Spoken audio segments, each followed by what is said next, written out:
Olá, bom dia a todos os nossos alunos e as nossas alunas a terceira edição do curso Mulheres em uma Cidade Sustentável. É uma alegria estar aqui com todos vocês nesse dia novamente e no dia de hoje para falar da ODS 4, relacionado à questão da educação. Hoje aqui temos a professora Viviana Santiago, a professora Lígia Moreiras, professora Lígia, e também a nossa juíza colaboradora da primeira vara acumulativa de Boituva, Liliana Abdala. Né? E antes de passar a palavra para as professoras e para a mediadora do nosso curso no dia de hoje, eu vou fazer a minha autodescrição, como de praxe, em sensibilidade aos nossos alunos, né, com algum tipo de deficiência, e informo a todos que falo aqui da residência da minha casa, uso um fundo falso aqui do Tribunal de Justiça de São Paulo, que imita uma biblioteca, sou uma mulher branca, tenho os cabelos castanhos escuros, eles estão presos no dia de hoje, e uso uma malha de lã laranja. Dando seguimento, então, aqui e apresentando as nossas palestrantes, nós temos a professora Viviana Santiago, como já disse, que é consultora em diversidade e inclusão, colunista da revista Asmina, também colunista no portal Lunetas, e atualmente a professora Viviana é coordenadora de diversidade e inclusão do Instituto Moreira Salles. Temos também a professora Lígia Moreiras, que é doutora em saúde coletiva pela Universidade Federal de Santa Catarina, doutora em ciências por essa mesma universidade, ela é mestra em psicobiologia pela Universidade de São Paulo e é graduada em ciências biológicas pela Universidade Estadual Paulista. Ela é criadora da rede Cientista que Virou Mãe, autora dos livros Mulheres que Viram Mãe, Educar Sem Violência, Criando com Amor em Tempos de Ódio, e coautora também do livro Maternidades no Plural. Ela é ainda professora, orientadora e mentora de mulheres. Então, sem mais delongas, para ouvirmos essas mulheres incríveis que temos aqui no dia de hoje, passo a palavra à professora Viviana para início da sua fala. Muito prazer, professora Viviana, uma alegria ter a senhora aqui conosco.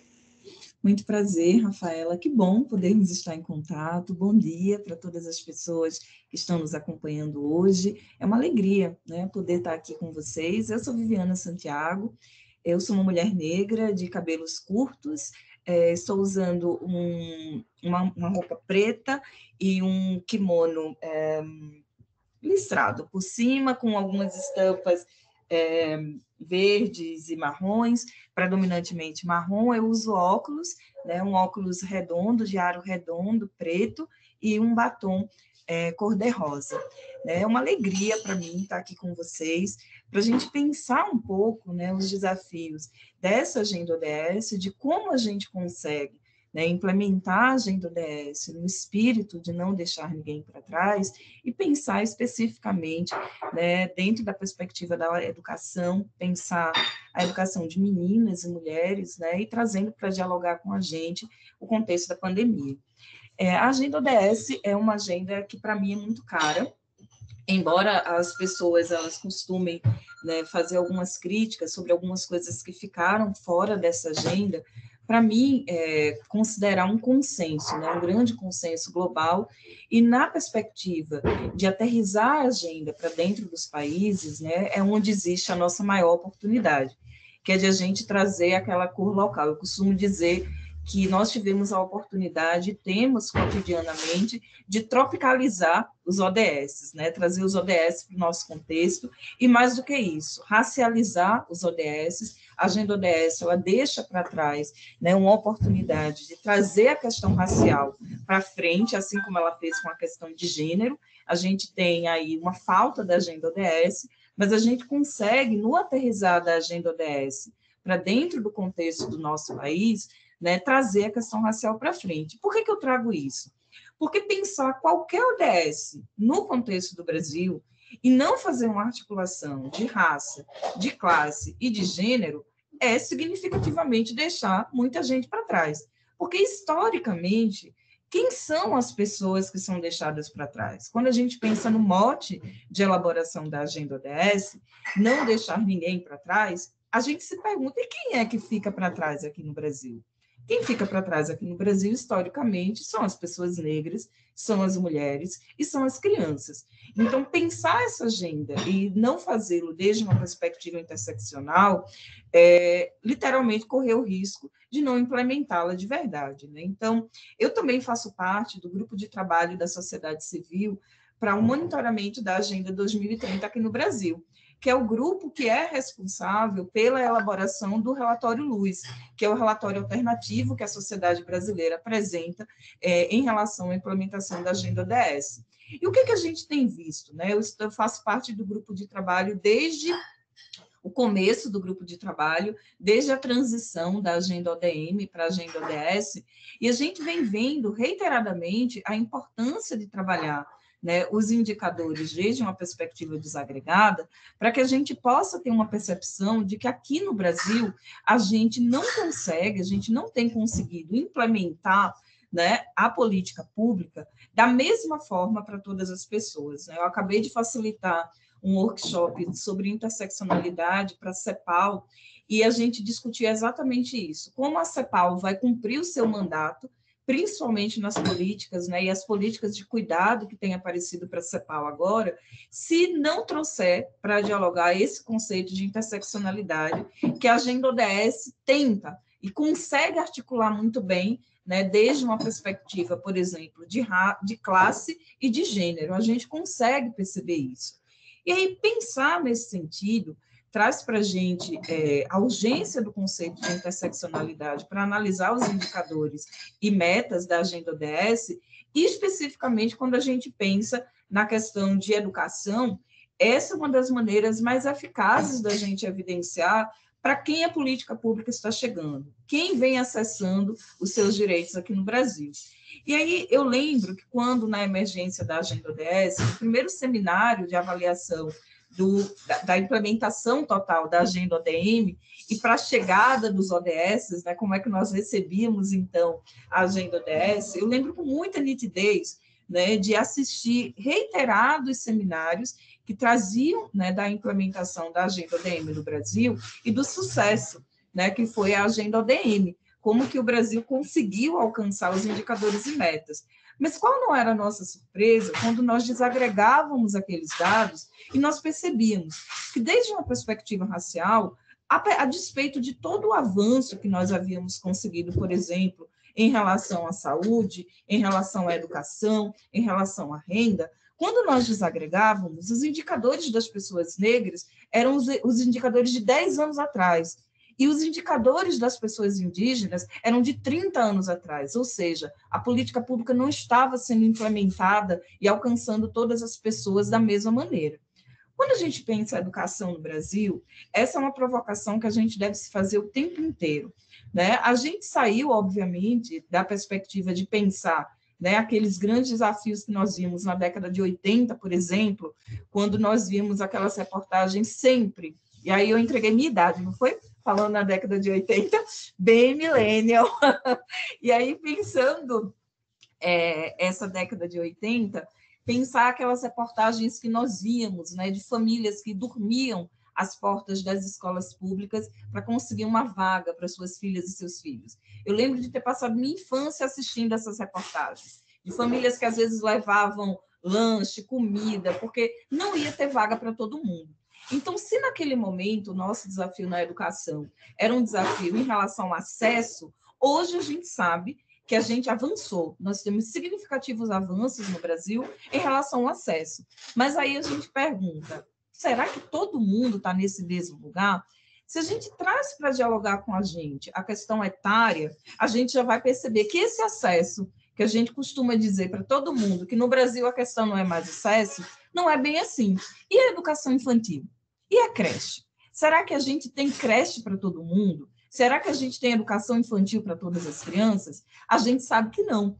Hoje, a quantidade de vagas existentes no Brasil para a educação infantil, ela alcança menos da metade das crianças. E de acordo com o relatório Luz, né, apresentado pela sociedade civil na Agenda ODS, super indico que vocês possam ler, é um material produzido com muita qualidade, né, com a junção de organizações, movimentos sociais, né, e o que a gente tem ali? A gente vai perceber que a quantidade de vagas nas creches, elas alcançam menos de 50% das crianças.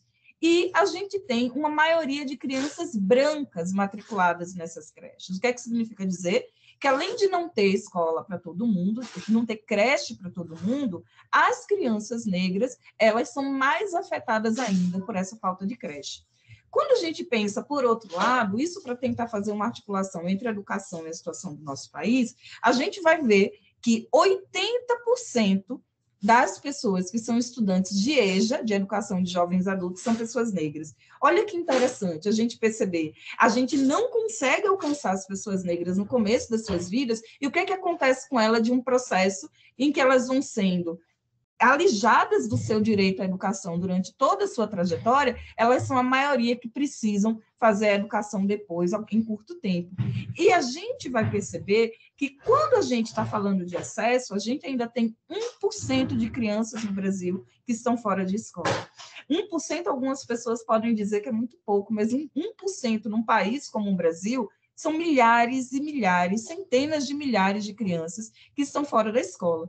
E se a gente não parar para pensar por que é que essas crianças estão fora da escola, a gente não consegue incidir no seu direito à educação e a gente não vai cumprir com a agenda ODS. A gente também tem outro desafio, que são aquelas meninas e meninos que a gente costumava chamar antigamente de sem-sem, né, de nem-nem, né, que dizia, todo ano sai uma reportagem sobre os nem-nem.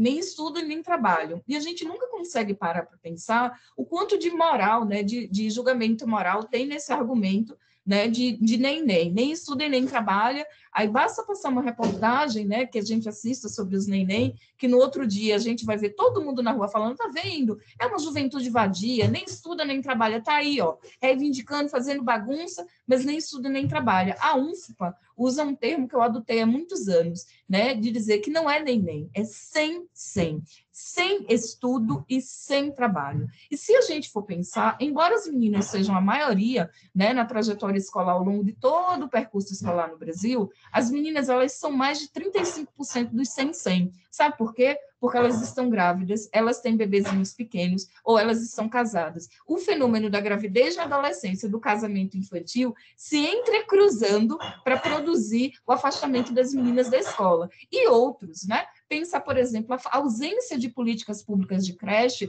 faz com que muitas mães adolescentes elas precisem se retirar da escola. A ausência de políticas de cuidado faz com que pessoas que estão, nesse momento, precisando de cuidado, elas sejam aquelas pessoas que vão demandar a saída das meninas da escola, porque as meninas também saem da escola para cuidar dos mais novos e para cuidar dos mais velhos. E se a gente for pensar, a nossa ineficiência em fazer o enfrentamento ao casamento infantil demanda com que muitas meninas em idade escolar, elas saiam da escola, 12, 13, 14 anos. O Brasil é o 5º país do mundo em número de casamentos infantis.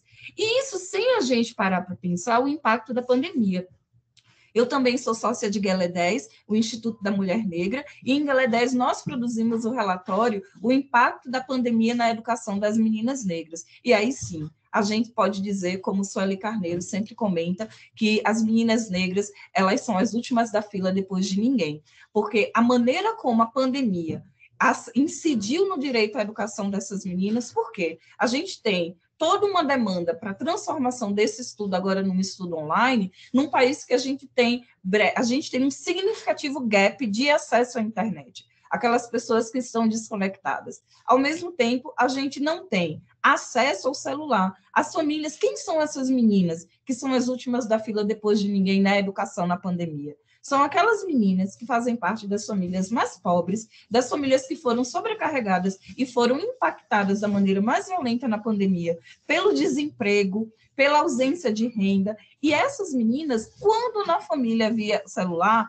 era um celular, mas esse celular só voltava para casa à noite. Como é que essas meninas vão estudar? Também não têm acesso à internet. E quando, enfim, conseguiam estudar, era tendo que fazer aquela escolha, um celular para toda a família, né? Como a gente vai distribuindo? Eu ouvi mulheres dizendo isso. Olha, é por dia. Hoje eu deixo com esse filho, amanhã eu deixo com aquele filho. E a gente demorou.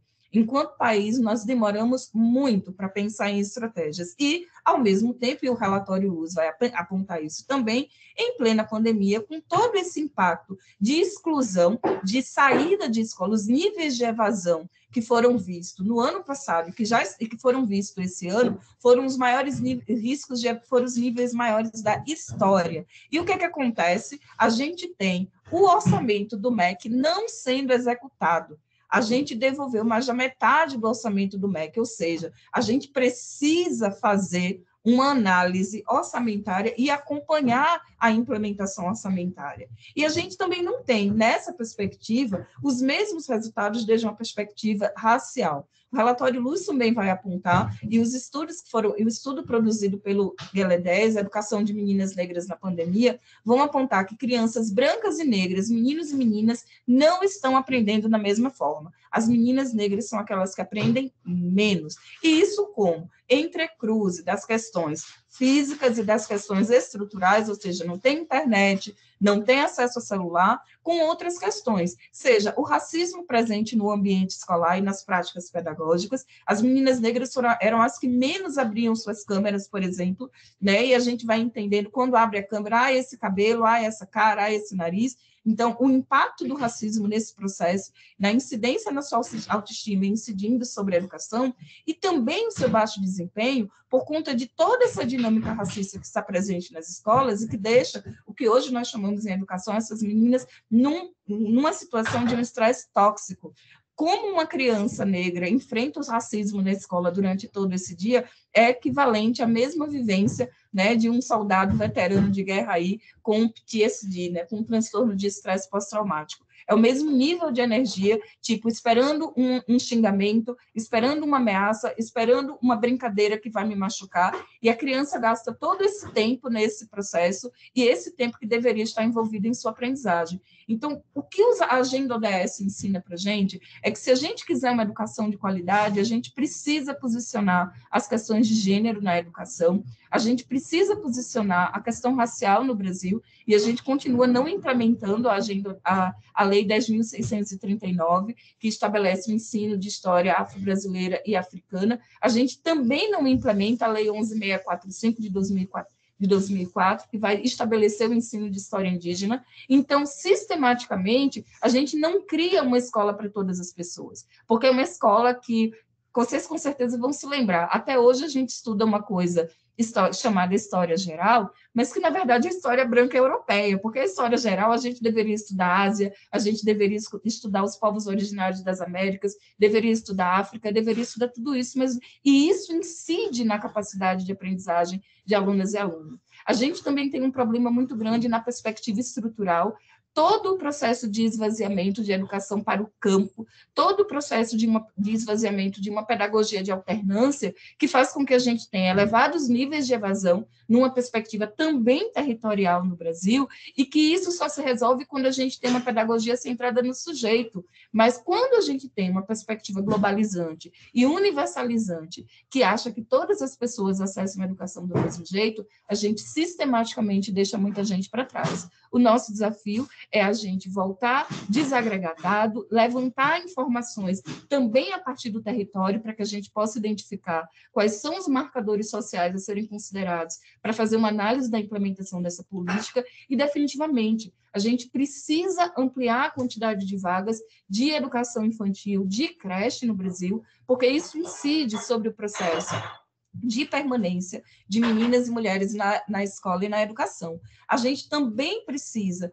reformular a perspectiva da educação brasileira, para que não exista mais o racismo e que as crianças negras e indígenas elas possam definitivamente ter um desempenho, e fortalecer as pedagogias de alternância, as pedagogias fundadas naquele processo de permanência nos territórios. Não é possível que a gente tenha a mesma implementação escolar para crianças brancas que vivem na cidade e para crianças ribeirinhas. A gente precisa pensar sobre isso e definitivamente abrir e gerar dados. Dados desagregados nos mostram como que a gente está levando a educação, quem acessa a educação e em que condições se acessa a educação. Era isso. Obrigada. Professora Viviana, assim, precisa, né, e direto ao ponto, assim, é muito tocante a sua fala, né, que sacode a gente para essas reflexões que a senhora coloca que a gente precisa realmente fazer, né, como integrantes aqui do sistema de justiça, né, mas nesse primeiro momento vou já passar a palavra à professora Lígia para a gente deixar os debates ao final. Muito obrigada, professora, pela sua fala contundente. Professora Lígia Moreiras, por gentileza, a fala é da senhora. Bom dia a todas, todos, todes. É uma honra estar aqui com vocês. Muito obrigada pelo convite. Uma honra maior ainda estar falando logo após a professora Viviana, com uma fala tão fundamental, contundente. Bom, eu sou Lígia Moreiras, eu estou com um fundo vermelho, porque até mês passado minha filha também estava em aula online e eu fiz de tudo para tornar isso mais divertido para ela. A gente fez até o inimaginável, né? Estou vestindo um casaquinho bege, sou uma mulher que está usando óculos de cabelo longo, uma mulher lida como branca, mas de origem indígena, então tenho feições e traços indígenas, da etnia Munduruku, do sul do Pará, norte do Mato Grosso. Estou com uma blusinha preta por baixo. É uma honra estar aqui conversando com vocês. Eu venho no sentido de complementar apenas pequenos tópicos que a professora Viviana levantou com tanta assertividade, né? A professora Viviana começou falando sobre a importância do nosso olhar interseccional, né? Que para todas as questões que a gente trata, a gente possa falar sobre raça, sobre gênero, sobre classe. E eu tenho 43 anos, sou mãe de uma menina de 11. Foi muito difícil para a gente atravessar, e ainda está sendo, a pandemia, mas infinitamente menos do que a maioria das mulheres, mães das crianças e adolescentes num país tão desigual quanto o nosso, né? E eu acho importante nós estarmos falando sobre o impacto da pandemia sobre a educação das mulheres e das meninas, porque como a professora Viviana falou, né, e retomando a fala da brilhante Chimamanda, a gente vive o perigo de uma história única. Então, a gente ouve os impactos da pandemia, geralmente escritos ou problematizados por quem tem acesso não apenas à informação, mas à produção dessa informação. Então, a gente vê uma série de matérias mostrando como é estressante o trabalho em home office ou como foi impactante para a saúde mental das pessoas a ainda maior precarização do trabalho, mas, na verdade, quando a gente fala na perspectiva das mulheres que são mães, e aí a gente inclui também todos os demais recortes, nossa vida sempre foi assim. Quando a gente precisa administrar cuidado com as crianças, cuidado com os idosos, cuidado com as pessoas que precisam de cuidados diferenciais, mais trabalho, o trabalho que é reconhecido como trabalho a ser remunerado, mais o trabalho doméstico, nossa vida sempre foi assim. Então, hoje se fala muito sobre o impacto do home office ou da sobrecarga na saúde mental das pessoas, ao meu ver, porque hoje também impactou decisivamente a vida dos homens. Mas a gente vem falando sobre isso na perspectiva das mulheres há muitas décadas. Então, que a gente também possa levar de toda essa experiência traumática coletiva, e ela é traumática em muitos níveis, não apenas no nível da saúde física e mental, mas também no nível social, político e econômico. Estar atravessando uma pandemia dessas proporções é extremamente traumático.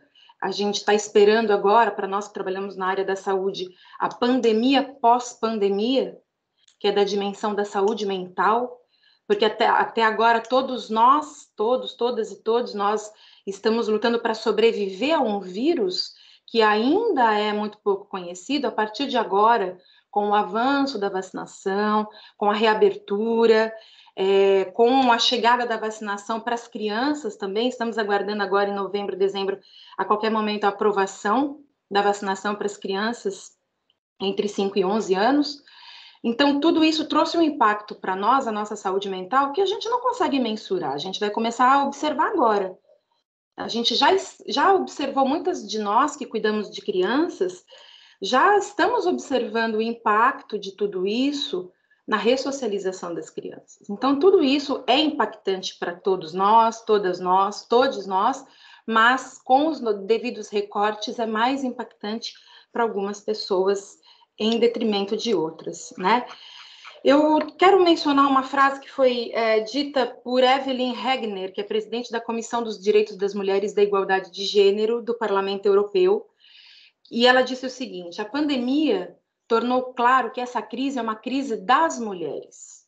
O fardo do trabalho doméstico, que já era feito em larga medida por mulheres, também ganhou outras dimensões, como conciliar a aula online e o teletrabalho.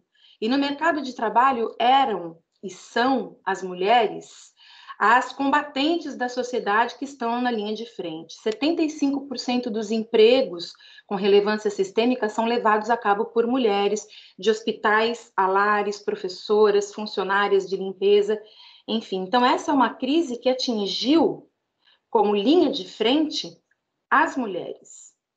E quando eu falo de linha de frente, eu não estou falando apenas de profissionais de saúde, embora aqui no Brasil a maioria dos cargos, das posições dos profissionais de saúde sejam ocupadas por mulheres, porque estamos falando da linha de entrada do sistema de saúde, feito por, em sua maioria, enfermeiras. Enfermeiras, mães, que precisaram estar à disposição para acolher esse povo que chegava contaminado, sem que as políticas públicas brasileiras dessem conta eficientemente de acolher suas crianças. Enquanto os profissionais de saúde, da assistência social estavam na linha de frente, sem conhecer ainda a dinâmica do vírus, sem estar devidamente protegida, porque não sabíamos ainda como se dava essa contaminação, quem cuidava dessas crianças? Então, coloco também como linha de frente, além das profissionais de saúde, as mães.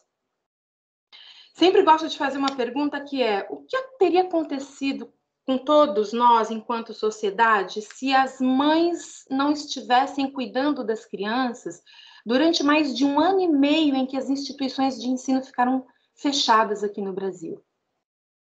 Aqui no Brasil, mais de 85% das pessoas que cuidam das crianças são mulheres. Não obrigatoriamente as mães, mas as avós, outras mulheres da família. Então, quando a gente fala sobre o impacto da pandemia, é uma questão de gênero, é uma questão de raça, é uma questão de classe. Porque nenhum dos problemas que a gente está vendo, das questões profundas, estruturais, que a gente está vendo agravarem, são novas. A gente vem discutindo todas essas desigualdades e iniquidades há décadas aqui no Brasil. Elas apenas estão em maior evidência. E que a gente possa trazer para esse aprendizado, eu, particularmente, como sanitarista, tenho uma resistência muito grande em dizer que dá para ver lados bons de qualquer tragédia humanitária como a gente está vivendo agora. Eu não acho que existam lados bons. Quando a gente tem mais de 600 mil mortes que poderiam ter sido evitadas, os estudos mostram que mais de 400 mil mortes dessas ocorridas aqui no Brasil poderiam ter sido evitadas. Então, quando a gente tem mortes evitáveis acontecendo, eu não consigo ver lado bom, mas consigo ver que é necessidade de aprendizados progressivos a partir daí. E um desses aprendizados vem na reformulação estrutural das instituições de ensino. E quando eu falo estrutural das instituições de ensino, eu falo dos elementos materiais das instituições educacionais e imateriais também. A professora Viviana falou com muita pertinência sobre a importância do acesso, cada vez maior acesso à educação das mulheres, das meninas, ainda mais para as meninas negras, ainda mais para as meninas indígenas, ainda mais para as meninas pobres. Mas a gente tem que falar de permanência também. Porque aqui no Brasil nós vimos durante a pandemia que não temos políticas de permanência. Porque nós vimos a evasão, e essa evasão ela não foi solitária, foi uma evasão promovida por dificuldade de acesso à internet, que nós temos uma das internets mais caras do mundo, por dificuldades de acesso a eletrônicos. Uma família que tem 3 crianças não disponibiliza 3, 4 equipamentos eletrônicos num país que vem enfrentando talvez a pior dificuldade sociopolítica e econômica como o nosso. Então, por exemplo, esse computador que eu estou usando, e eu não represento nem 1/3 da nossa população. Não me faltou comida, não me faltou moradia, não me faltou proteção durante a pandemia, mas esse computador que eu estou usando, minha filha também usou durante a pandemia. Então, a gente tinha que se organizar em horário, em acolhimento emocional. Isso tudo impacta o acesso à educação das mulheres, das meninas. Foi realizado, né, durante todo esse mais de 1 ano e 7 meses já de avanço da pandemia, porque a pandemia não acabou, é importante a gente falar sobre isso. Inclusive, a gente está vendo o avanço, né, um novo pico de casos na Europa.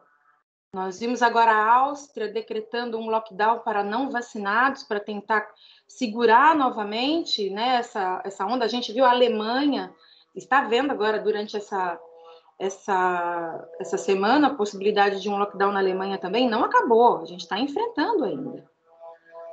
Então, há um impacto muito grande sobre a educação, porque essa evasão, ela não é apenas uma evasão por falta de acesso de condições, mas também por sobrecarga do trabalho doméstico. Porque quando o trabalho doméstico fica prioritariamente ao encargo de mulheres e meninas, elas assumiram uma função de cuidado agora que dificilmente vão conseguir abrir mão. Quem vai substituir essas mulheres e meninas que assumiram essa função de cuidado com os doentes agora? Essa observação traz uma pergunta que é: quais são as políticas que vamos colocar em prática para facilitar o retorno dessas mulheres e meninas ao sistema de ensino? Não basta apenas abrir as escolas. Elas não saíram apenas e ficaram paradas, elas estão exercendo trabalho não remunerado, que também as coloca em situação de vulnerabilidade financeira. O que estamos fazendo nesse momento aqui no Brasil para favorecer o retorno ao sistema de ensino? Não estamos fazendo muita coisa, porque infelizmente estamos num momento crítico social e político. O fato de estarmos discutindo a ODS 4, né, que trata especificamente das questões de assegurar a educação inclusiva, equitativa, de qualidade, quando a gente fala de educação, a gente influencia outros 1, 2, 3, 4, 5, 6, diretamente 7 outros objetivos para o desenvolvimento sustentável. Indiretamente todos, porém diretamente 7. Porque quando as meninas e as mulheres saem do sistema de ensino, a gente não vai conseguir erradicar a pobreza, nem promover os parâmetros de saúde e bem-estar, nem garantir a igualdade de gênero, nem o trabalho decente e crescimento econômico, nem reduzir desigualdades, nem trabalhar para que cidades e comunidades se desenvolvam de maneira sustentável, muito menos para alcançar paz, justiça e instituições eficazes, que é o ODS 16. Então, agora tem muitas perguntas que a gente ainda está tentando responder, né? Como ajudar essas meninas e essas mulheres a retornarem ao sistema de ensino. Deixa eu só ver se eu consigo. Aí, retomei. Quando a gente fala das mães, por exemplo, a gente já tinha, eu não sei se vocês estão incomodados com o barulho de fundo, mas depois de mais de 1 ano e 7 meses de home office, a gente já está relativamente adaptada a isso, né? Mas está um barulho aqui hoje na minha rua, não sei porquê. Quando a gente fala especificamente de mães, a gente vem falando das dificuldades de acesso ao mercado de trabalho há muito tempo. Porque enquanto mulheres já temos dificuldade de acesso às vagas. Quando você fala de uma vaga para 2 profissionais com equivalência de currículo e uma mulher e um homem, sabemos da dificuldade que é acessar essa vaga. Porém, quando somos mães, essa dificuldade se acentua. Nesse momento de pandemia, há um agravante nessa situação, que é a saúde mental. Então, falei no início que a gente está se preparando aí, na verdade, nós não estamos nos preparando, e isso é um problema muito grave, para a pandemia, pós-pandemia, da dimensão da saúde mental. Porque o que vamos viver e já estamos vivendo a partir de agora são 2 questões. Primeiro, a síndrome pós-Covid, que ainda está em investigação, que tem uma dimensão neurofisiológica. Então, muita gente que foi contaminada com o vírus, que se recuperou, ou que desenvolveu sintomas leves, está relatando dificuldades de ordem cognitiva relacionadas à memória, ao aprendizado, à concentração. Isso pode ser, muita gente até agora vem atribuindo isso a influência e o impacto do distanciamento social e do isolamento sobre as nossas vidas. Porém, já sabemos que tem uma dimensão neurobiológica aí. O vírus tem uma ação neurobiológica. Em segundo lugar, o impacto de todo esse desmonte que a gente observou ao longo da pandemia, de estrutura de trabalho, de estrutura doméstica. Isso trouxe para nós um medo muito intenso, não apenas de que se repita, e infelizmente nosso cenário não é favorável para não repetição, né? Nosso modo de vida não mudou, abrimos aí o que nós em saúde coletiva chamamos de uma época pandêmica, com o aparecimento de muitos vírus de potencial pandêmico. Então, vamos viver com esse trauma coletivo, não sabemos ainda como vamos nos comportar, mas muitos sinais de transtorno de estresse pós-traumático já estão aparecendo de maneira coletiva. Como a gente vai lidar com isso? Junto com aquela pergunta de como vamos lidar com a reinserção das mulheres e das meninas nas instituições de ensino, juntando com todo o debate que a gente já fazia sobre como vamos facilitar o acesso e a permanência das mulheres, das mães, das crianças, das adolescentes. Num país que vem enfrentando não é apenas uma crise sanitária, mas uma crise múltipla. Quando a gente vê pessoas buscando osso para se alimentar, não dá para a gente acreditar que vai haver um retorno à escola como se nada tivesse acontecendo. Então, são muitas perguntas para as quais não temos resposta ainda, do ponto de vista científico. Essas sugestões, né, a partir de dados, vão começar a aparecer agora, já estão aparecendo. Então, por exemplo, agora na semana passada, aconteceu a 50ª reunião anual da Sociedade Internacional de Neurociência.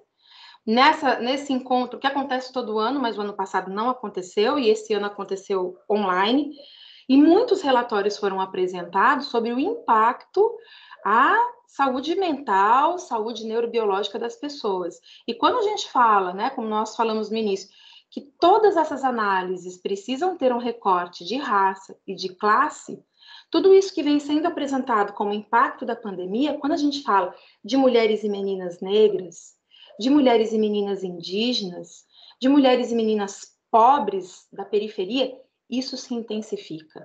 Então, qualquer política pública que venha a ser desenvolvida agora, qualquer ação, precisa ter um olhar diferencial, porque o que eu vivi, que nós vivemos, nós que estamos aqui reunidas online, não é comparável ao que ainda está vivendo grande parte da população de mulheres e meninas aqui no Brasil. Então, logo no início da pandemia, a Unicef lançou uma nota conclamando os povos, as nações, para estarem alertas para o aumento, para a imensa possibilidade do aumento da violência contra a criança, que já observamos. Porque quando as crianças estão fora das escolas, quando as meninas estão fora das escolas, elas estão mais sujeitas à violência doméstica, à violência intrafamiliar, à violência sexual. Não basta abrir escola. Como vamos acolher essas meninas que chegaram violentadas? Ou não vamos falar sobre isso? A violência doméstica contra a mulher no interior das famílias também aumentou exponencialmente, embora a subnotificação tenha aumentado junto. O que explica as mulheres estarem sendo mais agredidas dentro dos seus lares sem denunciar? A partir do momento que 25% dessas mulheres perderam seus postos de trabalho durante a pandemia, elas estão dependendo financeiramente de outra pessoa. Como elas vão denunciar? A pessoa que está colocando comida na mesa enquanto a violenta de todas as maneiras possíveis. Então, quando a gente fala de impacto da pandemia na vida das mulheres e das meninas, especialmente na dimensão da educação, a gente fala de todas as outras dimensões. Então, minha finalização da minha fala, que traz muito mais perguntas do que respostas, eu acho que esse é especialmente o papel do cientista, continuar a fazer pergunta, Como a gente vai acolher as meninas que estão chegando de distanciamento social violentadas? Quais são os protocolos que a gente vai colocar em prática? O que a gente vai fazer para instrumentalizar essas escolas que já estavam em situação precária, para que na possibilidade de um novo fechamento por qualquer motivo, não passemos pelo que passamos novamente? Para que a gente possa oferecer a essas meninas, essas crianças, a esses jovens, condições de permanecer na escola, ainda que de maneira remota. São muitas perguntas. Eu quero fechar com uma frase que eu acho que dialoga muito com os ODS, que é: precisamos desde a mais tenra idade formar as crianças na cultura da paz, que necessita desvelar e não esconder com criticidade ética as práticas sociais injustas, incentivando a colaboração, a tolerância com o diferente, o espírito de justiça e de solidariedade, que é uma frase do nosso patrono da educação, Paulo Freire. Gostaria de trazer muito mais respostas a essas perguntas. Garanto que estou trabalhando para também ajudar a respondê-las, tanto que agora, em 2022, estou voltando para a universidade para fazer pós-doutorado, para trabalhar com essa dimensão do impacto das fake news, por exemplo, as meninas, as mulheres, de como isso está impactando o nosso acesso à saúde, nossas decisões de saúde, para que a gente tenha mais ferramentas para dialogar com as crianças, com as mulheres, com as mães, para que possamos ter vidas justas, independente de uma catástrofe humanitária e sanitária, mas também na possibilidade de uma. Professora Lígia, fantástico, né? E a gente avança com perguntas também, né? E a senhora muito bem acompanhada com o Paulo Freire, enfim, né? Nos fazendo refletir, né? E um dos seus questionamentos também é uma das perguntas também que depois eu quero colocar aqui para vocês, né? No dia de hoje, para a gente pensar um pouquinho junto. Mas eu acho que é isso, né? A ODS fala em educação de qualidade, enquanto, na verdade, a gente está discutindo a questão do acesso, né? A forma que os nossas crianças, adolescentes, né? E os nossos adultos, que por algum motivo não tiveram esse ensino lá atrás, vão acessar a educação. O Brasil está um ponto atrás, né? Bem como a senhora colocou e a professora Viviana. E agora passo, então, a palavra à nossa querida juíza colaboradora da Comesp, doutora Liliana Abdala, para suas considerações também como mediadora. Por favor, Lili. Bom dia a todas, todos. Com grande alegria estou aqui com vocês. Agradeço imensamente a palestra das duas professoras, professora Viviana, professora Lígia. Que rico que é esse debate. A professora Viviana trouxe uma informação técnica, dentre as várias, muito importante, que é a questão da execução do orçamento do MEC. Quando nós pensamos que nós temos um orçamento à disposição e esse orçamento não é utilizado na sua totalidade, isso causa realmente um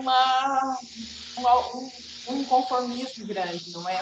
E na nossa realidade, eu moro e trabalho em uma cidade pequena do interior de São Paulo, e a gente realmente identifica essa grande dificuldade de acesso. Nós temos aqui um grande problema ao acesso à creche, ao acesso infantil. Então, essas questões são realmente complicadas e quando a gente se debate, quando nós estamos vendo que o dinheiro não está sendo aplicado, isso acaba sendo mais difícil ainda. Depois, é muito interessante a gente lembrar das 100-100. Em outra oportunidade, eu já tinha ouvido você dizer, não é? As nossas mulheres 100-100. E que essas mulheres, especialmente as meninas negras, no campo da educação, estão abaixo desse nível. São elas que realmente não têm acesso a esse básico. Quando a gente pensa em educação, como bem a Lígia falou, nós estamos aqui todas conectadas no mundo virtual, mas essa não é a realidade, não é? Esse não é o ponto. Eu acompanhei um pouco a grande dificuldade que nós tivemos com a distribuição dos valores relativos à merenda escolar. Logo no ano passado, uma lei federal determinou que o valor relacionado à merenda escolar fosse repassado para as famílias. E esse valor demorou muito, muito para se chegar às famílias. Esse valor, por hora, foi repassado em dinheiro, por hora em gêneros alimentícios. E eu fiquei realmente de modo muito triste, espantada de ver a forma tão demorada com que esse dinheiro ou esses gêneros alimentícios chegassem às famílias.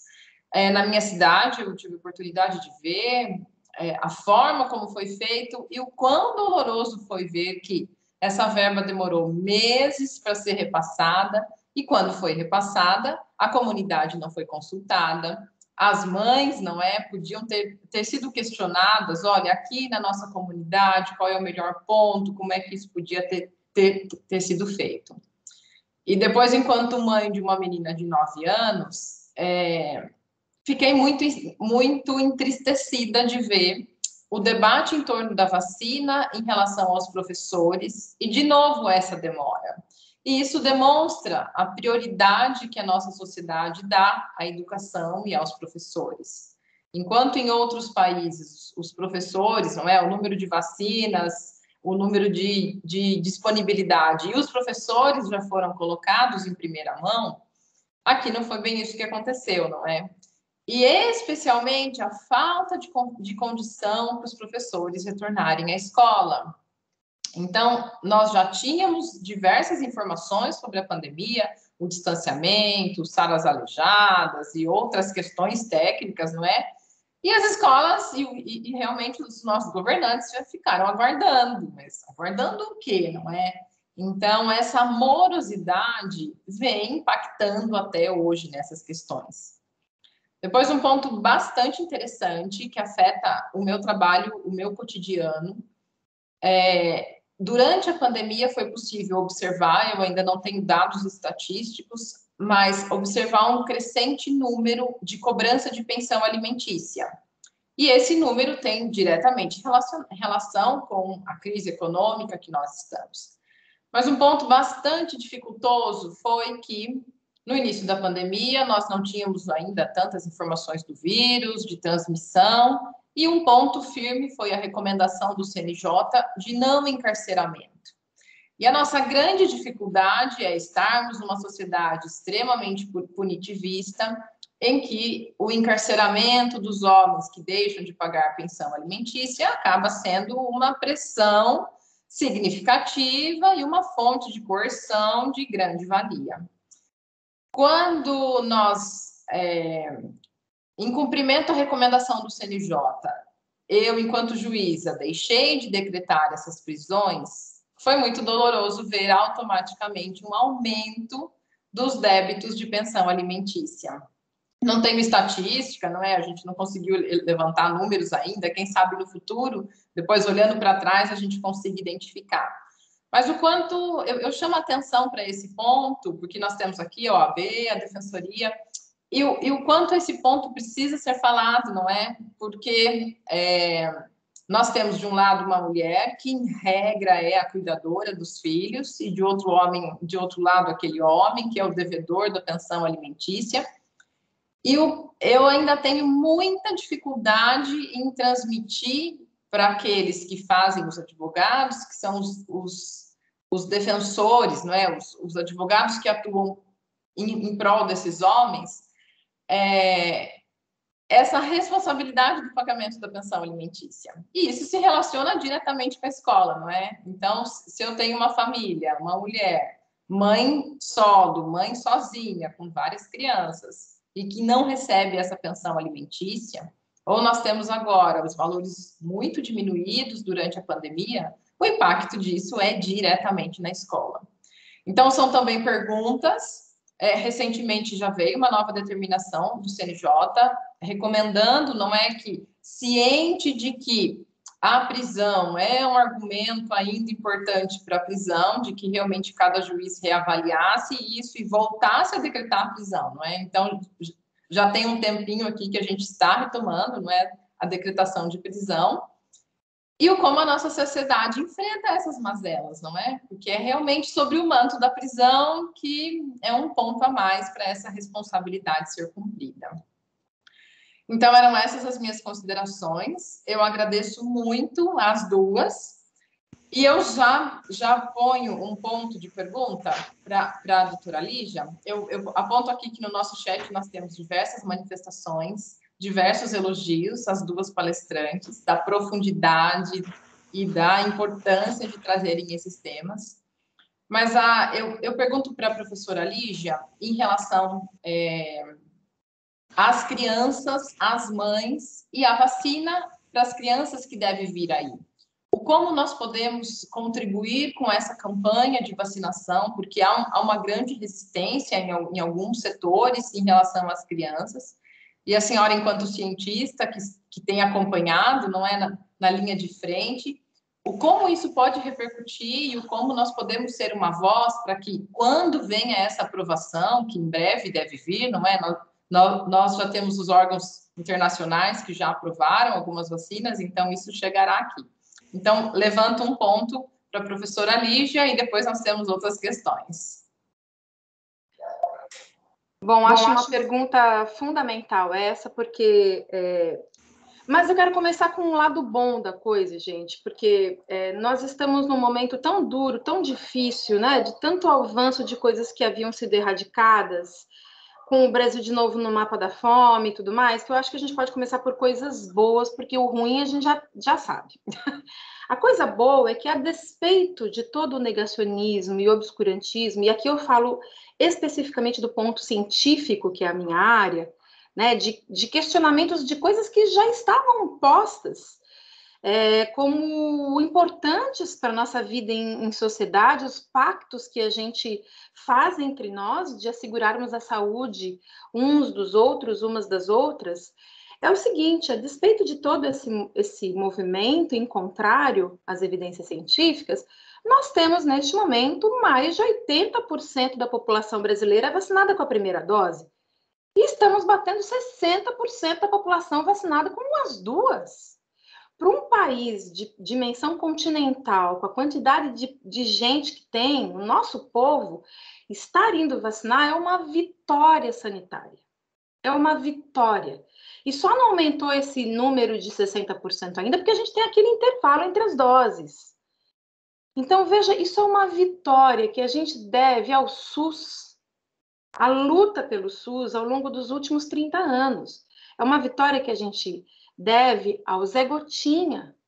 Então, quando nós éramos crianças, nós não estamos tão longe aí, geracionalmente, todas nós aqui, a gente lembra da pistola, a gente lembra do bonequinho dançando, né? A gente lembra que fazia parte da nossa rotina. Em que momento isso se perdeu? Não faz sentido num país como o nosso, que venceu tantas coisas. Claro, agora a gente está vendo o retorno para algumas mazelas terríveis, mas nós vencemos tanta coisa, então é preciso lembrar dessa história. Eu acho que um povo sem história não é um povo forte. Qual foi a nossa história? Qual é a nossa história? Não é uma história fácil. É uma história de escravidão, é uma história de expropriação territorial, mas há uma parte muito boa, que é a luta pela construção do SUS. Então, primeiro eu quero começar por aí. A outra coisa que eu gosto de lembrar são os bons modelos, os bons exemplos. Não sei se foi semana passada, durante o fim de semana que foi feriado prolongado, uma cidade colocou... Não tem o carro do ovo, que atrapalhou todas as aulas online e as palestras e tudo mais, que todo mundo ouviu o carro do ovo ao longo desses 2 anos de pandemia? Usaram o modelo do carro do ovo para alertar as pessoas ou convidar as pessoas a se vacinarem.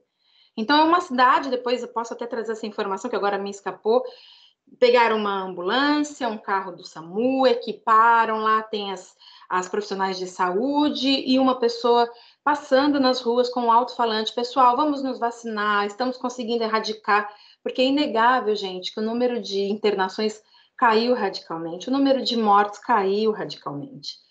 Quando a gente tem quase 60% da população brasileira com as 2 doses e uma queda brutal do número de internações, é uma evidência inconteste da eficiência da segurança das vacinas. Nós não sabemos ainda qual é o impacto pós-contaminação para o nosso corpo. Já temos aí umas evidências sobre impacto do vírus no cérebro, causando uma dificuldade de concentração, de aprendizado, de memória. Por como a gente vai correr o risco de colocar as nossas crianças em alto processo de aprendizado nesse risco de contaminação. Então, vacinem as crianças, levem para vacinar. A Pfizer já entrou com um pedido junto à Anvisa de avaliação aqui para liberação para o Brasil. Nos Estados Unidos, o CDC já liberou. Então, vamos acompanhando. Eu, nas minhas páginas profissionais, cientista que virou mãe, sempre que é possível eu vou lá, eu divulgo informação, eu convoco as pessoas para esse debate, eu convido para vacinação. E lembrar também que, embora a gente esteja quase há 2 anos enfrentando uma pandemia, a gente observou uma queda da vacinação das outras doenças. Por quê? Tanto porque estamos saindo menos, né? Então não queremos ir às instituições de saúde para não correr risco, e aí muitas crianças deixaram de completar o esquema vacinal.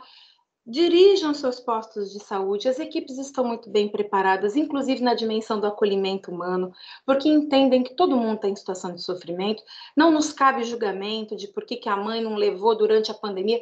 Estamos, enquanto mães, tentando enfrentar tantas coisas, então, vão lá, vacinem as crianças. Há 2 semanas, minha filha tomou uma vacina, que é uma vacina meningocócica nova, que está há apenas 1 ano no calendário vacinal brasileiro via SUS. Antes ela era disponível apenas no sistema privado, é uma vitória importante para a gente, e vai estar disponível para crianças e adolescentes de 11 e 12 anos, até dezembro. No momento que você for levar a sua criança, seu adolescente no posto, já conversa com essa criança a respeito da importância da vacinação, porque a gente está formando cidadãos. Isso é educação para a vida. Minha filha chegou lá, ela tomou 2 no mesmo dia, uma no bumbum, uma no braço. Eu preparei, filha, é importante. Uma foi tranquilo, a outra ela sentiu dor, chorou na hora, assim, colocou a cabecinha aqui, chorou, e eu falei assim no ouvido dela: filha, é melhor sentir essa dor do que ser negacionista. E ela riu e tal, e ela não teve efeito colateral nenhum, reação nenhuma. Vacinem as crianças. No mundo inteiro a gente está vendo a redução dos casos para quem está vacinado, mas o aumento do agravamento das condições para os não vacinados. É nosso dever cuidar das crianças, elas contam com a gente. As crianças não têm voz política, infelizmente. A gente não vai ver uma manifestação em prol de direitos organizada por crianças. Então, elas dependem da gente para defendê-las. Levem as crianças com tranquilidade. Falo como mãe, falo como mulher, mas também falo como doutora em saúde coletiva.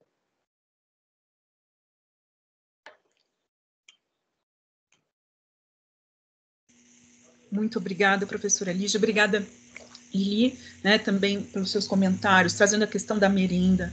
Lili, é super importante a gente tocar isso, a questão, resgatando a fala da professora Viviana também, né, desse não investimento, né, do que a gente já tinha, de alguma forma, destinado de dotação orçamentária, né, a gente fica realmente sem entender como, né, a questão do cuidado com quem educa, né, isso por pontos relevantes na sua mediação.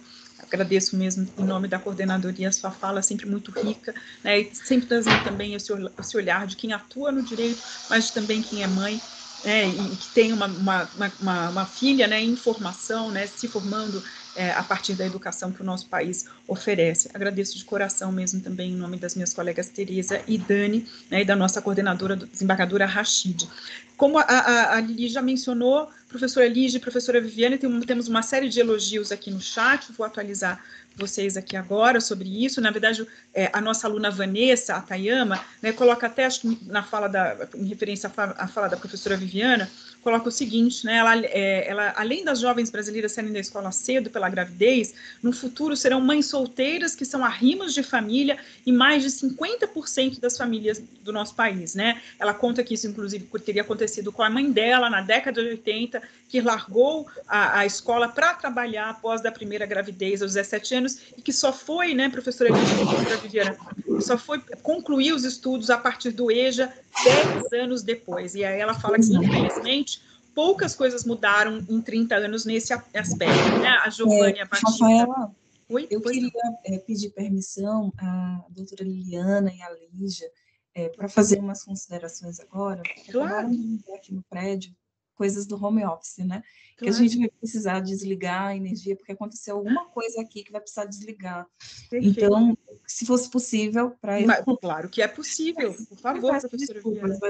Eu sempre falo assim, é a vida como ela é. Não, imagina. Eu tenho uma irmã que é psicóloga, que ela estuda, e ela diz que nesse estudo, né, do nosso processo enquanto trabalhadoras e trabalhadores na pandemia, a gente não só trabalha de casa, a gente trabalha com a casa.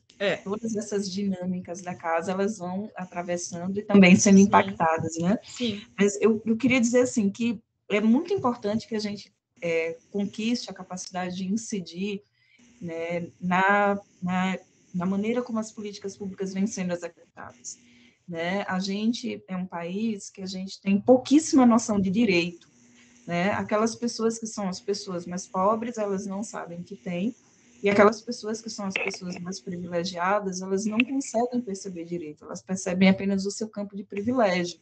E com isso, a gente, exceto os movimentos sociais, né, e os movimentos organizados, a gente não incide na elaboração das políticas públicas, mas de toda maneira a gente tem incidido muito pouco, né? Quando a gente vê tudo isso acontecendo na educação, né, e a gente tem um campo aí grande de pessoas e organizações atuando para garantir acesso, permanência de qualidade, mas onde é que está a gente, pessoa a pessoa? Né? A gente precisa fazer isso. A política pública ela começa na elaboração da agenda, né, que vai dizer assim, o que é mais importante. E aí, para isso, a gente precisa aterrissar e trazer os grupos, né, que todos os grupos estejam ali representados.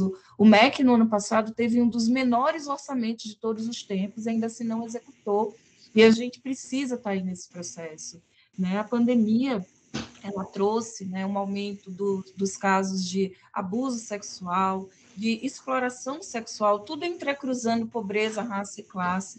Né, aumenta os casos de exploração sexual, porque as redes estão muito atentas ao empobrecimento da família. O trabalho infantil, que é o que mais tira meninos, especialmente meninos negros, da escola, também aumenta com a pandemia, deve continuar aumentando, porque a gente não tem recuperação econômica no Brasil, e educação ainda é um privilégio do Brasil. Num país em que a gente tem tantas pessoas devolvidas à condição de miséria, educação precisa ser prioridade, mas não é, porque a prioridade é comer, a prioridade é matar a fome, né? E as pessoas elas vão estar pensando nisso. Então, ser capaz de estruturar as políticas públicas de maneira interdisciplinar, né, intersetorial, para que, de fato, né, como Lígia bem colocou, as crianças que estão voltando não são as mesmas que saíram das escolas. As professoras e professores também não. Né? Todo mundo foi muito castigado na pandemia, e especialmente aqui no país, pelas opções que foram tomadas pelo governo brasileiro na gestão da pandemia. Mas a realidade, como eu gosto de pensar, ela não está dada, a história não está dada, ela está se dando. Né? Da mesma maneira que nós somos feitas, a gente faz história, então que a gente ocupe esse lugar. Nós temos a possibilidade de ocupar esse lugar. Para onde você orienta, né, a sua atuação? Para onde você orienta? O que é que você monitora? Quais são os indicadores de que você tem como chave de que alguma coisa não está dando bem? Né? E eu acho que pensar desde uma perspectiva interseccional e a educação, ela dá muita possibilidade para a gente para isso. Então, eu quero agradecer, né? Estou muito honrada de estar aqui com a cientista. A gente que agradece. Aqui com Liliana. É excelente suas considerações, Liliana, muito atentas, né? E muito bom, né, que a gente tenha esse espaço e que isso atravesse os nossos fazeres profissionais e que a gente vá-se embora fazer desse mundo um mundo melhor para todas as pessoas. Obrigada. Exatamente. A gente que agradece, professora Viviana, sente da sua partida, mas entende também exatamente que, né, essa ponto de trabalhar com a casa, né, e deixo aqui até um apelo, assim, né, a gente sente aqui como juíza de violência doméstica a escola como um espaço de denúncia muito grande, uma coisa apontada pela professora Lígia também, né, a escola é um espaço de onde vinham muitas denúncias de abuso sexual envolvendo crianças, e uma das coisas que a gente está tendo que repensar com a rede de enfrentamento e atendimento às mulheres vítimas de violência nesse momento, e aí mulheres abrangendo adolescentes, né, e meninas, é como exatamente abordar essa questão nesse mundo agora virtual, né? Esse gancho com as crianças se perdeu, né? Porque isso precisava de uma aproximação, né? Da criança que se aproxima da diretora, da tia da escola, né? Então existem formas, né? Desse poder falar, né? dessa denúncia dessa criança que, de alguma maneira, a gente vai ter que reconstruir, né, nesse mundo pós-pandemia.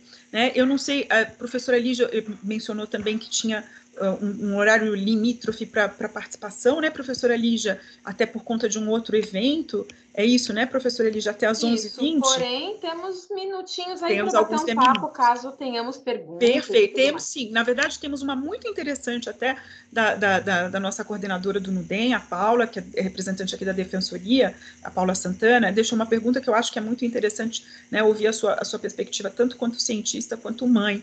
Né? Ela coloca assim, pensando a ODS, né, que ela aborda a meta para a educação, para espaços de aprendizagem seguros, inclusivos e pautados também nos direitos humanos, o quanto as políticas governamentais e legislativas das escolas sem partidos, que vedam a discussão sobre gênero, divisão do trabalho sexual, violência doméstica, violência sexual, entre outros, e de abstinência sexual, colaboram ou não para que meninas e adolescentes tenham acesso a uma educação que também as acolha de acordo com a sua realidade. Ela faz esse questionamento, professora Lígia, a gente queria ouvir o pensamento da senhora. Ai, gente, que coisa rica, né, essa pergunta, porque o Paulo Freire dizia assim, né, que todo existir é político, não existe uma existência que não seja política, então nos cabe assumir qual vertente política e que linha política defendemos, porque política para além de partidos, mas política como ato de existir e de exercer a sua subjetividade e ser respeitado nessa subjetividade no mundo, né? Então, as escolhas que nós fazemos refletem justamente aquilo que a gente quer ver espelhado no mundo. Eu acho que há uma falta de educação de base que vem desde muitas décadas atrás, mas que teve um aprofundamento muito grande nos últimos 10 anos. A gente sabe pelos todos os motivos, né? E a gente confundiu muitas coisas, e uma dessas coisas é a educação sexual. Nós somos enquanto brasileiros, brasileiras, a gente é uma sociedade tão marcada por um viés religioso, né? Éramos uma sociedade profundamente católica, hoje fizemos uma transição, somos uma sociedade majoritariamente plurirreligiosa, mas com uma marca evangélica muito forte, e isso acabou se confundindo com posições sociais, econômicas e políticas. Quando a gente fala educação sexual hoje, por exemplo, as pessoas sentem medo. E quando a gente sente medo, nós nos impedimos e aos outros de acessar boas informações. Educação sexual para as meninas, para os meninos, para as crianças, desde muito novinhas, para os adolescentes, é fundamental. Só ela tem o poder de ajudar a prevenir abusos sexuais, explorações sexuais. Não apenas, e tem um potencial riquíssimo, não apenas para resolver ou mitigar problemas, tristezas, mazelas, mas também para trazer para essas pessoas informação, essas crianças, esses adolescentes, uma vida sexual plena, que vai muito além de relações sexuais, passa por se enxergar, se aceitar, se amar e, consequentemente, enxergar, aceitar e amar o outro. Né? Quando a gente fala escola sem partido, a gente acredita que há uma escola com partido, e não há uma escola com partido. Há uma escola com função social, que num Brasil desigual como o nosso, tem uma função para além da educação formal, que é de acolhimento humano, de abraçar as meninas, os meninos, de acolher essas crianças. Conta aqui para a professora, conta aqui para a tia da merenda, como é que você está, como é que está a sua família. É ali na dimensão do cuidado, do humano, que a gente passa, não pode deixar isso fazer, você tem que contar aqui para a tia, não sei o quê. Esse cuidado também é a educação sexual. Não existe uma escola com partido, portanto, não precisa existir uma escola sem. Existe uma educação aqui no Brasil que vem tanto na dimensão da saúde quanto na educação. A gente tem que falar da gestão. Há gestores lutando com as poucas armas que têm para manter a educação um lugar seguro para receber esses jovens, mas a gente precisa falar sobre educação sexual. A gente precisa falar sobre isso. Perfeito, professora Lígia. Eu vou ler aqui também um comentário de uma aluna, porque eu acho que a senhora vai ter toda, né, a possibilidade de comentar sobre isso, até da sua perspectiva enquanto cientista. A nossa aluna Carmen Lídia de Souza Nunes, ela colocou o seguinte, né, traz aqui a reflexão dela. Penso que a questão não é a importância do SUS, mas passa pela questão que nessa pandemia os seres humanos foram as cobaias, uma vacina para ser segura leva de 10 a 15 anos para ser fabricada. O que a senhora teria para agregar nessa fala aqui da nossa aluna, professora Lígia? Essa é uma opinião de alguém que passou pelo ensino formal. Nós aprendemos isso na educação formal. Então, não é culpa de ninguém, nós ensinamos isso. Eu sou professora de biologia, de ciências, eu dei aula em todas as faixas etárias. Para criança bem pequenininha, para criança maior, para adolescente, para adulto, graduação, pós-graduação, EJA, eu tenho experiência em todas as linhas. Nós ensinamos isso. Num determinado momento, nós ensinamos isso. Porque isso fazia sentido com o desenvolvimento científico que a gente tinha. E porque nossa geração não precisou enfrentar uma tristeza como essa. Nossa geração não tinha vivido uma catástrofe como essa. Junta a emergência sanitária com o alto desenvolvimento científico que a gente tem, e sim, temos vacinas seguras. Temos vacinas seguras. Talvez ela não seja perfeita no sentido de nos garantir 100% de eficácia, de imunidade, ou de não precisar de uma dose adicional. Tem vacinas que a gente toma hoje que não precisam de dose de reforço. Talvez a imprecisão dessa vacina, em função do curto tempo em que ela foi desenvolvida, não esteja na segurança, mas no fato de que vamos precisar de doses adicionais. Eu, por exemplo, tomei em julho a vacina da Janssen, dose única. Eu ia tomar que tivesse disponível, ia tomar até na testa, se fosse necessário. Porque é meu papel me proteger e ajudar a proteger os outros. Uma pessoa que não se vacina, dentro dela o vírus se multiplica muito mais, uma quantidade numa velocidade maior, e ela se torna uma bomba de transmissão. Então é meu papel não permitir que o vírus se multiplique em mim. Não quero isso para minha vida, ser responsável pela morte do pai da minha filha, por exemplo, que é cardiopata, e nós somos separados, e nós não temos um relacionamento tão bom assim. Mas é meu papel proteger as professoras e os professores da minha filha, que cuidaram dela online, segurando as pontas. Então é meu papel. Tomei essa vacina, ela tem 73% de eficácia. O que significa isso? Que eu tenho 73% de chance de não adoecer gravemente. Pode ser que eu adoeça? Pode, porque não é 100%. Acontece que as pesquisas das vacinas não pararam.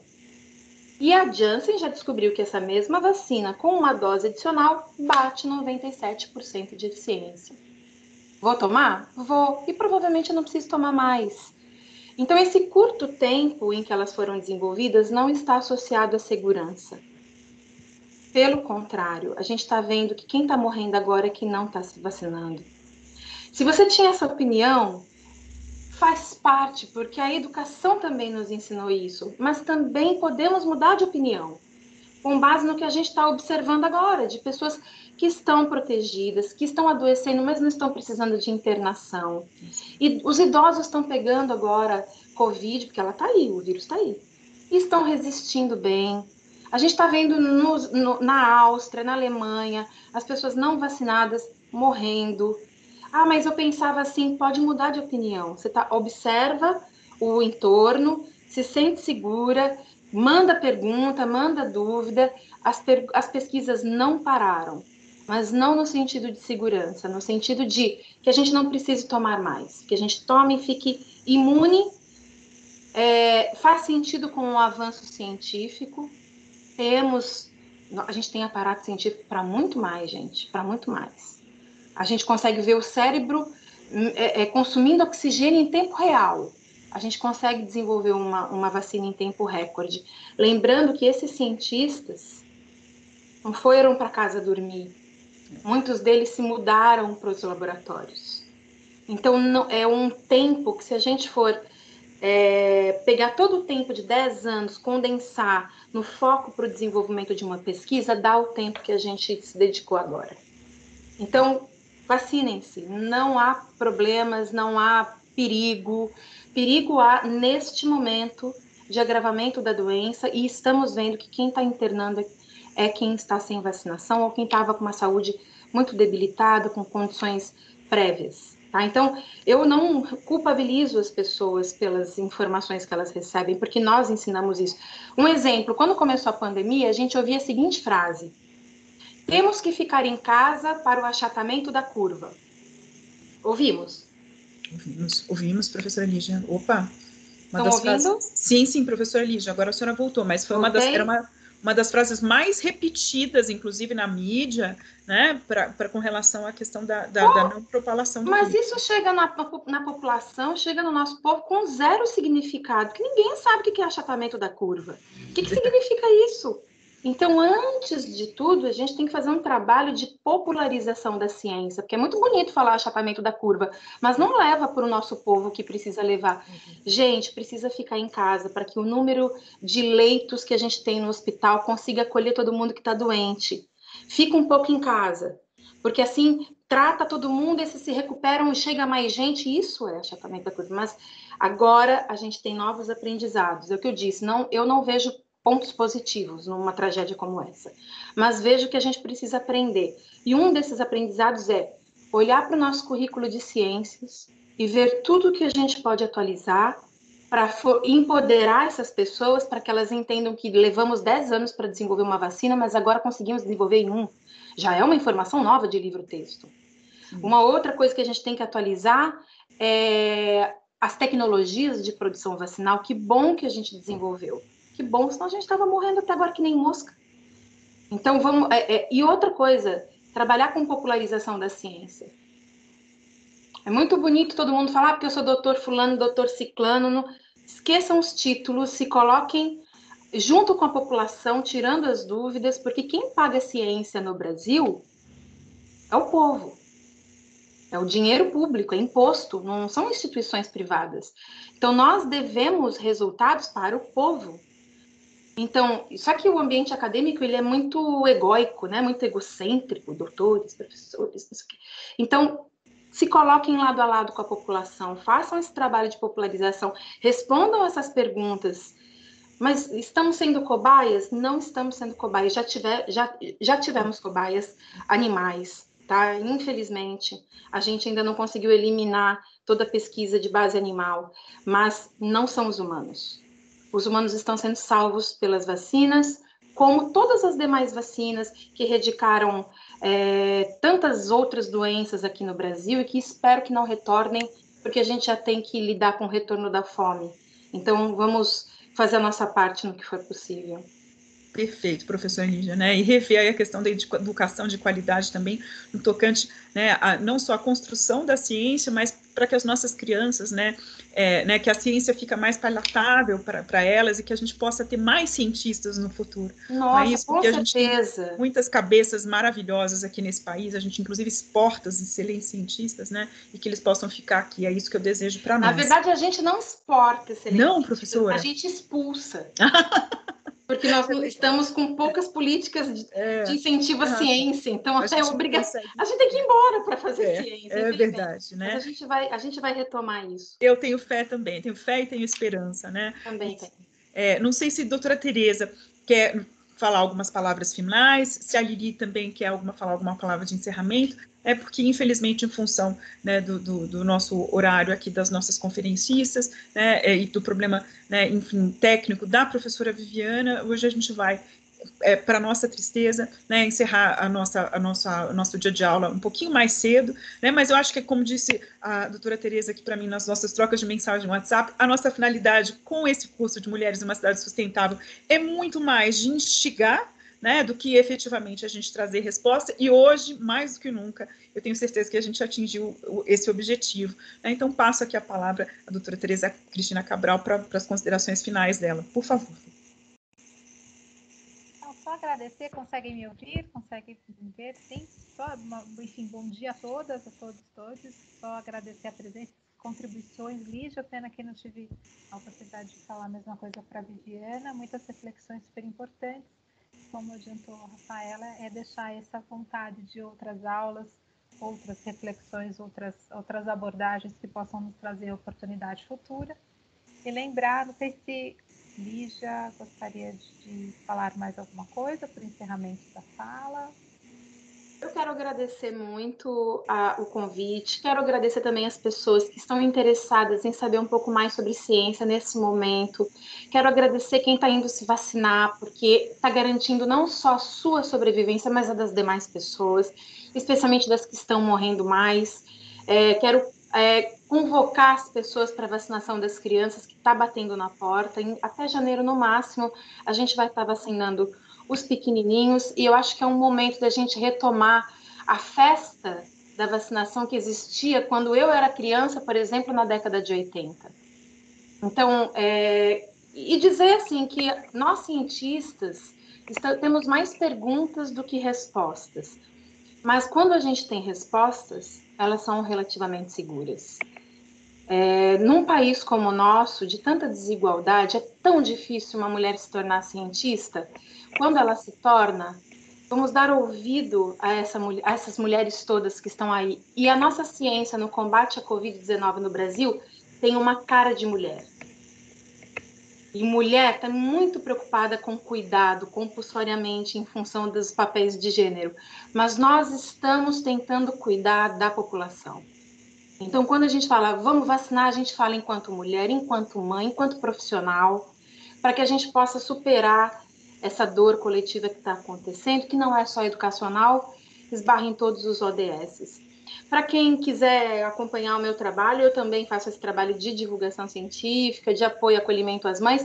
Pode me seguir no Instagram, Cientista que Virou Mãe, ou no Facebook, que eu estou lá também. Tem o site Cientista que Virou Mãe, onde eu também tenho falado muito sobre saúde mental pós-pandemia, durante a pandemia, para que a gente comece a acolher as pessoas que estão em sofrimento em função de toda essa tragédia. E muito obrigada a vocês por terem me convidado para complementar essa fala. A gente que agradece, professora Lígia, foi uma honra tê-la aqui conosco, uma alegria conhecê-la nesse dia de hoje, através aqui da nossa colega Liliana. Não sei se a Lili quer fazer algumas considerações finais, Lili. Não? Tá bem, acho que a doutora Teresa também já fez a fala dela, já agradecer, né? Só agradecer mais uma vez a parceria de sempre da Escola Paulista de Magistratura, sempre nos acolhendo com as nossas propostas aqui, né, da coordenadoria, sempre encampando os nossos projetos. Agradecer também às nossas servidoras da Comesp, sem elas não seríamos capazes de desenvolver os nossos projetos, e avisar, então, aos nossos alunos e alunas que estaremos aqui na sexta-feira, no dia 19 de novembro, para então falar da ODS 5, né, trazendo aí a perspectiva da igualdade de gênero com o recorte da população LGBTQIA+, né, com os palestrantes, o professor Renan Quinalha e o professor Fábio Esteves. Nos vemos em breve, então, e um abraço carinhoso a todos e a todas. Até mais. Tchau, tchau.